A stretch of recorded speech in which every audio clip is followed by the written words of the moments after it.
2023년을 결산해 보면서 전국을 강타했던 전세 사기에 대해서 알아보도록 하겠습니다. 김선주 경기대 부동산 자산관리학과 교수님 나와 주셨습니다. 어서 오세요. 네, 안녕하세요. 예, 안녕하세요, 교수님. 네, 경기대학교 김선주입니다. 예, 네. 반갑습니다. 지금 말씀하신 이 전세 사기는 사실 뭐 피해자분들은 말할 것도 없고 정말 저는 개인적으로 너무너무 충격을 받았었던. 그렇죠. 올해 뭐 거의 부동산계의 키워드였어요. 그러니까요. 지금 뭐 이 올해 전세 사기 상황과 현황을 좀 어떻게 좀 정리를 해볼 수 있을까요? 일단 먼저 피해 상황부터 말씀드리면 이제 전체 피해 중에 수도권이 한 67%, 그래서 이제 우리가 인천 밑졸 사건을 예, 예. 보면서 그렇죠. 이제 끝났나 했더니 부산, 그리고 이제 대전이 생각보다 사건 건수가 3,000건이 넘고 피해액도 크고, 그다음에 이제 수원에서도 또 굉장히 많이 일어났어요. 그래서 이제 대전이 많이 일어난 이유는 대전이 1인 가구 비율이 굉장히 높거든요.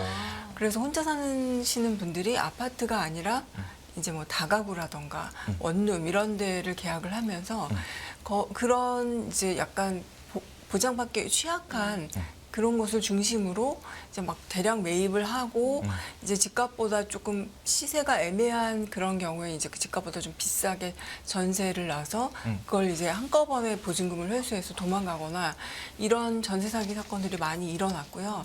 이런 배경은 이제 그동안 방송에서 많이 나왔듯이 이제 우리가 20년, 21년, 22년 집값이 막 주택가격이 네네. 막 오르면서 그리고 또 공급이 부족한 상황에서 주택가격이 오르니까 사람들이 이제 급하게 전세를 구하고 또 이제 새 집에 대한 선호도들이 높으면서 이제 원룸 같은 이제 오피스텔이나 원룸 새로 지은 그런 빌라들의 전세를 또 이제 아파트보다는 상대적으로 많이 그쵸. 저렴하니까 들어가는데 여기에 이제 허그에서 전세 보증금 반환 보증제도라는 걸 이용을 해서 이제 괜찮다, 이거 들어가도 괜찮다 이렇게 해서 들어갔는데 이게 이제 의도적으로 고의적으로 사기를 그러니까요. 할 목적으로 네. 한 사람들이기 때문에 제가 이제 피해자들이 하는 얘기들을 들어보면 너희가 뭘 좀 잘 안 알아보고 하지 않았냐 이런 소리가 제일 가슴 아프다라고 얘기를 해요. 그러니까 당사자한테 책임을 떠넘기는 거죠. 그렇죠. 이제 사실 굉장히 고의적으로 갖고 이 사람들이 이제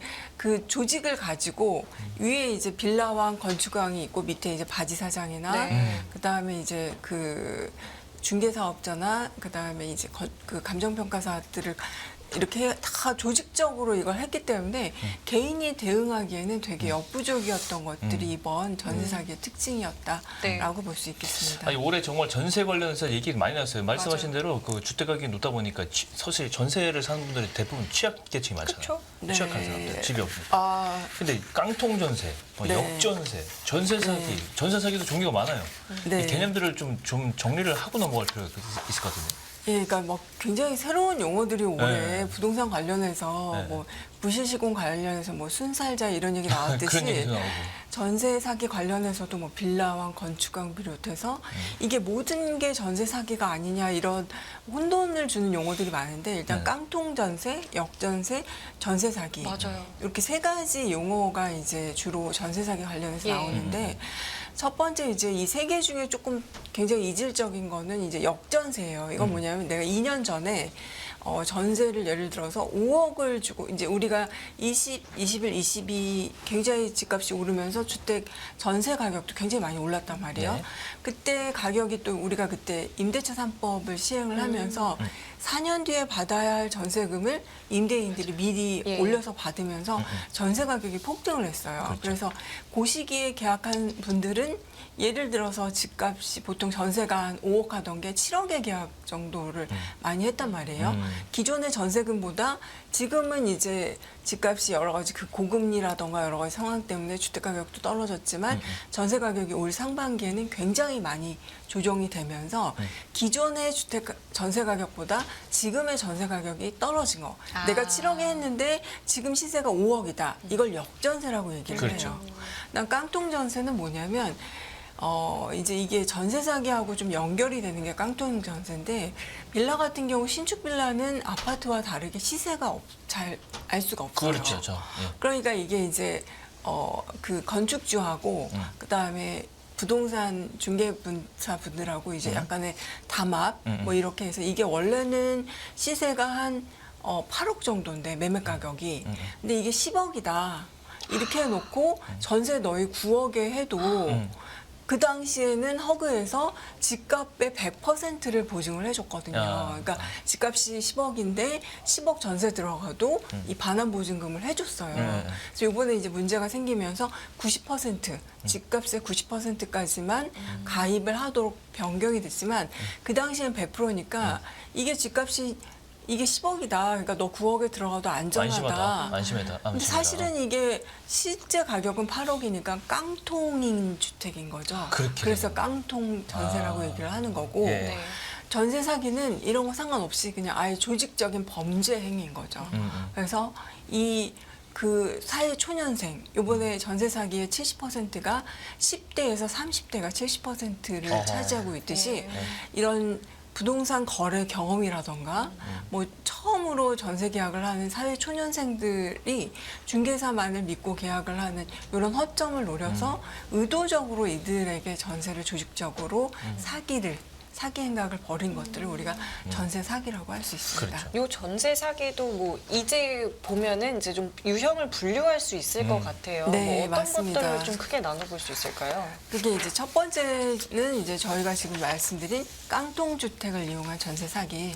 그러니까 이게 원래는 지금 이 금액을 받으면 안 되는데 매매 가격을 허위로 약간 올려가지고 깡통 전세로 시장을 하게 하는 깡통 전세가 이제 아예 의도적으로 처음부터 집값을 부풀린 경우가 있고 아니면 이제 지금 막 주택 가격이 올랐다가 떨어지면서 깡통 전세가 되는 경우가 있는데 전세 사기에서는 의도적으로 처음부터 아예 처음부터 매매 가격을 이렇게 높은 올려서 것으로 속이고. 네, 그게 이제 깡통 전세 사기고 예. 두 번째는 이중 계약이나 중복 계약. 이게 뭐냐면 너무 충격적이었어요. 그쵸. 하나를 여러 사람한테 임대. 네, 그렇죠. 이게 가능하다는 게 전 너무 놀랬거든요. 그러니까요. 이게 이제 그러니까 아까 말했지만 사회초년생들은 그냥 중개사분들 100% 묻거든요. 네. 또 여기서 이제 우리가 보면 전세 계약할 때 보면 그 문제가 생겼을 때 보증보험 2억이 들어갔기 때문에 내가 뭐 1억짜리 했을 때 중개사분이 이게 보험에 의해서 나를 반환받을 수 거다. 있겠지 했는데 이게 그 중개사 1인이 물어줄 수 있는 금액이 2억인 거예요. 1년에. 네, 1년에. 그러니까 예. 저 그거 깜짝 놀랐어요. 그래서 그러니까 이게 그냥 되게 건수별이 아니에요. 건수별이 아닌데 어. 저희는 계약할 때 그래 내가 아마 1억짜리 하면 2억을 보증보험 가입했으니까 그러니까. 괜찮겠지 이런 것들을 자세히 보지 않고 하기 때문에 어쨌든 중개사를 100% 믿고 했는데 되게 여러 전세 세입자들하고 계약을 하거나 또는 전세를 하고 또 월세를 이렇게 하는 그래서 이제 보증금은 가지고 가는 뭐 이런 형태들이 되게 많았고 세 번째는 신탁부동산 하고 소유권 이전 사기가 있는데 신탁부동산은 뭐냐면 집주인이 이거를 신탁회사한테 소유권이나 이렇게 신탁을 해서 맡겨서 관리를 해달라고 하는 게 신탁이거든요. 그렇죠. 소유권이 일단 신탁회사로 넘어가요. 신탁 그렇죠. 계약 기간 동안은. 그러면 이 전세 계약을 신탁회사하고 맺어야 되는데 이 집주인하고 계약을 맺는 거죠. 그러면 이 집주인이 이걸 알면서 하는 건 사기죠. 그렇죠. 네. 그렇죠. 그러면 이게 뭐냐면 사실은 소유권이 신탁회사에 있기 애초에 때문에 자기한테 없는데. 자기가 없는데 거죠. 자기가 주인인 것처럼 하는 거죠. 사실은 이제 뭐 주인은 주인이돼 일정한 신탁을 계약한 권리를 기간 넘겼잖아요. 동안은 아닌 거죠. 그렇죠. 근데 이렇게 했기 때문에 받을 수가 없고 또 하나는 소유권 이전이라는 건 뭐냐면 저희가 이제 확정일자를 이사를 하게 되면 전입신고하고 그다음 내가 거기 들어가 살아야 모든 여러 가지 행위들에 대해서 대항력을 가져요. 그다음에 내가 이제 이 주택이 문제가 생겼을 때 우선적으로 변제를 받기 위해서는 확정일자라는 걸 받아야 되는데 확정일자는 계약해서 이사 들어간 날 확정일자를 신고를 하게 되면 이 길 0시부터 효력이 발생을 해요. 근데 요 사이에 몇 시간 사이에 이걸 매도를 하거나 이야. 아니면 대출을 확정일자 받거나 전에. 예. 이걸 어마어마하네. 그런 계약 잔금 치르고 나서 몇 시간 사이에 야. 이걸 하게 되면은 무서워서도 이걸 그러면 잠을 이제 잘 수 확정일자 있겠어요? 효력은 그 다음날 발생하게 되는 그러니까요. 거잖아요. 그래서 이런 걸 막는 것들을 좀 제도화시키는 것들을 노력을 하고 있고 근데 네 번째는 불법 건축물이 있어요. 이거는 뭐냐면 고시원이라던가 아니면 이제 내 소유의 땅이 아닌데 그 건축주가 그냥 임시 예, 가건물 예. 같은 거 지어가지고 그러니까 우리가 여러 가지 이제 뭐 확정일자나 대항력들은 주택임대차 보호법, 주임법에 의해서 보호를 받게 되는데 이거는 주택이 아닌 거기 때문에 보증금을 돌려받을 보호의 수가 대상이 없는 아니네. 거예요. 아예. 네. 이런 문제들이 있고 네네. 네 번째는 이제 우리가 이제 직방이나 다방이나 뭐 이게 또는 앱이나 블로그에서 직거래하는 것들 많잖아요. 네. 그렇죠, 그렇죠. 네이버에서 이런 것들을 악용하는 집주인들이나 아니면 내가 집주인이 아닌데 이렇게 집주인인 빌려 것처럼. 행세하면서 해서 위조하는 그런 사기 형태들이 있습니다. 그렇군요. 네. 하여튼 이거를 다 피해 가야 돼요. 일단 다 확인해 봐야 되는데 이게 가능하겠습니까? 너무 저는 그 어려워요. 놀라운 게 일부지만 극히 일부지만 중개사들도 이걸 짜고서 이걸 했다는 게 네. 정말 놀라운데 전세 네. 계약 전에 그래도 필수적으로 좀 확인해야 될 사항이 있다면 어떤 게 있습니까? 첫 번째는 주변 시세를 확인해야 되죠. 그러니까 아까 빌라 같은 경우에는 그냥 그 중개사분 말만 믿고 믿는 게 하지 말고. 아니라 이 정도 신축이면 인근에 비해서 얼마를 받을까 이게 너무 과도한 게 아닌가 이런 것들에 대한 확인이 먼저 필요하고 두 번째는 이제 전세 보증금 반환 보험 이게 이제 허그나 HF나 SGI 요 세 군데서 하는데 이걸 신청을 하면 여기에서 이제 한번 걸러주는 거죠. 이거는 주택이 아니기 때문에 보증보험 대상이 네네. 아니다. 그럼 그런 집은 가입하면 안 되는 거고 그쵸. 그렇지. 이게 90%가 넘으니까 보증보험 가입해 줄 수 없다. 그럼 이건 깡통 전세의 가능성이 매우 노후한 거기 때문에 네네. 하면 안 되는 거죠. 그다음 세 번째는 이 사람이 진짜 집주인인가? 집주인이 나와야 되는데 가끔 안 나오는 경우들이 있어요. 그러면 오. 신분증하고 뭐 인감증명서 가지고 오는데 네네. 요거를 확실하게 이제 등기부등본 하에서 확인을 하거나 이런 부분들이 있고 그다음에 이제 아까 확정일자 하면 우선적으로 변절받는다고 했는데 이 전세 계약 이전에 누군가하고 은행하고 주로 이제 주택담보대출을 통해서 선순위가 예를 들어서 집이 10억인데 선순위가 5억이 잡혀 있는데 내가 이 전세 계약이 5억이다. 이런 못 돌려받는 거죠. 그러니까 내 앞에 있는 채무 관계가 어떤 건지를 먼저 확인해야 되는 거고 그렇지. 그다음 네 번째는 집주인이 세금이 많이 밀렸나. 그것도 확인할 수 있나요? 예, 그게 이제 앱을 통해서 지금 확인하게 만들었어요. 변제 순위가 그래서. 밀려버리니까. 그렇죠. 네, 그러니까 이게 이제 먼저 만약에 경매에 넘어가면 이 세금 먼저 가져가고 나서 그러니까. 그 다음에 해주는데 세금이 요즘에 이제 뭐 액수가 되게 커져. 뭐 몇백만이 예. 아니라 그 이상이면 몇 골라 억이면은 진짜 골라. 이게 굉장히 많이 밀려 그렇지. 있으면 이게 몇 억이 될 수도 있고 이러거든요. 그러니까. 그래서 이런 부분들을 확인해야 되고, 그다음 네 번째는 다섯 번째는 공인중개사가 이 사람이 악성 공인중개사가 아닌지 그걸 어떻게 밀려도 알아요? 확인할 수 그것도 앱에서 확인이 가능하게 진짜요? 만들었습니다. 허그에서 만든 전세 아니 악성 공인중개사가 아니, 활동하게 놔두는 게 이상한 거죠. 처벌을 해야 되는데 이제 그걸 이제 피해간 사람들 처벌 이전에 또는 이제 이게 영구히 못하는 게 아니라 일정 한번 징계 받고 또 여는 경우들이 있으니까 그런 것들을 확인해야 되고 그다음 계약서를 되게 꼼꼼히 읽어야 돼요.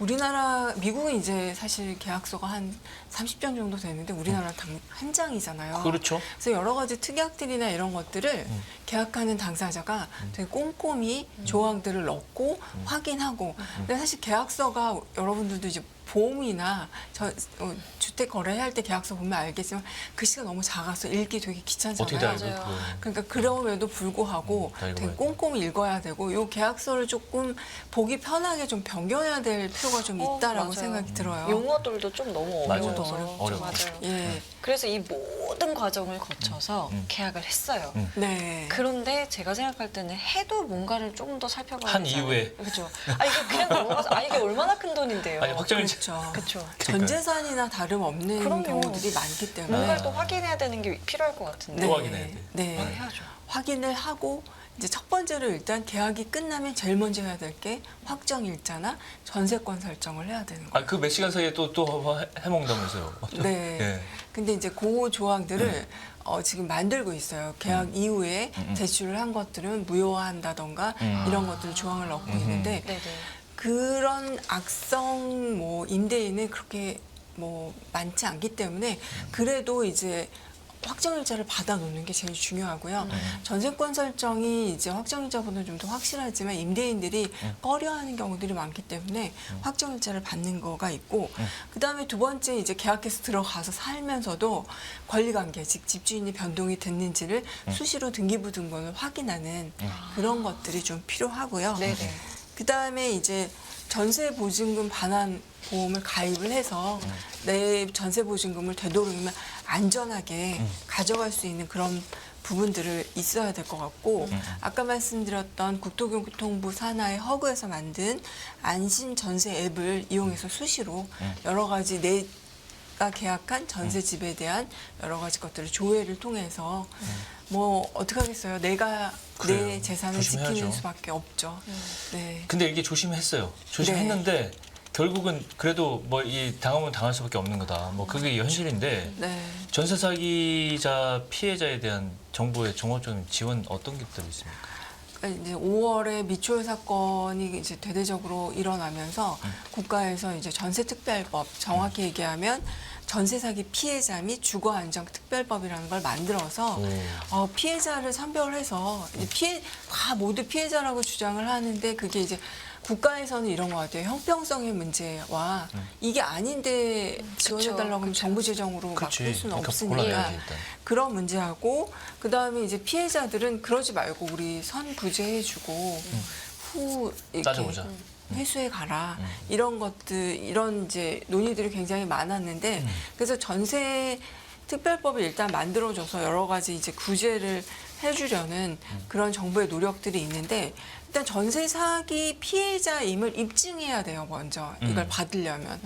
그러려면은 어떤 요건들을 갖춰야 되냐면, 첫 번째, 본인이 전입신고 확정일자, 대항력을 갖췄느냐, 이걸 먼저 보고, 그 다음에 이제 아까 전세금이 서울 같은 경우 10억이나 뭐 15억, 심지어 반포 같은 경우 30억도 있는데, 그렇죠. 이런 걸 다 해줄 수는 없고 5억 이하의 전세 피해자, 사기 피해자들 해주겠다. 보증금에 대한 규제를 뒀고, 그다음에 이제 임대인이 누가 봐도 이 사람은 문제가 있다라고 보는 임대인들, 예를 들면 임대인이 파산을 했거나 회생 절차를 밟거나 또는 임차 주택이 경매나 공매가 개시된 경우, 그다음 또 하나는 이제 이 임대인 다가구 주택처럼 이 임대인으로 인해서 오피스텔이나 다가구처럼 다수의 피해를 입은 임차인들이 생겼거나 네. 이랬을 경우에는 이건 정말 전세 사기의 대상자라고 인정을 하는 거고, 그다음에 임대인이 문제가 있어서 수사가 개시됐던 거나,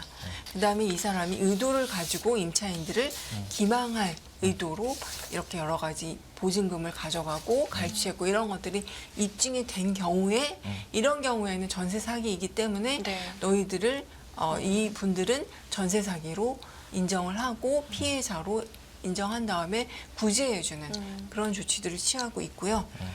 그 다음에 이제 뭐 여러 가지 조치들이 있는데, 피해자 지원에 대해서는 하면은 어떤 것들이 있냐면, 이제 LH에서 먼저 LH가 전세를 매입을 해서 임대를 하는 경우들이 있는데, 그런 것들을 피해자를 대상으로, 예를 들어서 피해 주택이 아무도 이제 안 사가거나 아니면 경매가 나왔는데 임차인이 이걸 살 수 없는 경우에 LH가 대신 이제 경매를 받아가지고 그 사람들에게, 네네. 그분들에게 다시 임대를 해서 편안하게 살 수 있게 해주는 이런 조치들이 있습니다. 그렇군요. 그리고 뭐 여러 가지 조치들도 있고 한데 사실은 이런 일이 없어야죠. 그렇죠. 그렇죠. 좀 강력하게 제재를 먼저 선조치를 좀 취해야 될 것 같은데. 네. 맞아요. 뭐 일단 뭐 지금 뭐 정부에서도 뭐 여러 가지 방지 대책들도 내놓고, 말씀하신 것처럼 뭐 앱에서도 뭐 계속 확인할 수 있는 이런 뭐 여러 가지 방법들을 좀 마련하고 있다고 하니까요. 오늘 전세 사기에 대해서 좀 정리가 좀 됐는데요. 오늘 여기까지 함께하겠습니다. 김선주 네. 교수님 고맙습니다. 고맙습니다. 네, 감사합니다.